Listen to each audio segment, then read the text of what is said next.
मध्या मत देऊ मध्या बोल.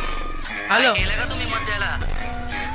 गावात रस्ते बघा किती खराब आहेत. आणि तिकडे दुबईला बघा रस्ते किती भारी आहेत, किती मोठे मोठे टावर आहेत.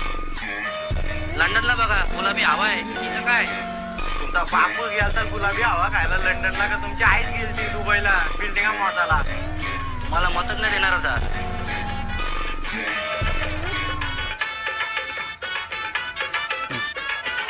अरे दादा तुम्ही असं कसं बोलता? आपल्या लोकांनी आपल्याला सपोर्ट नाही केलं तर कोण करणार दादा? आपलीच लोक सपोर्ट करणार ना. आपलीच लोकांनी सपोर्ट. तुम्हाला देणार, तुम्हाला मत देणार.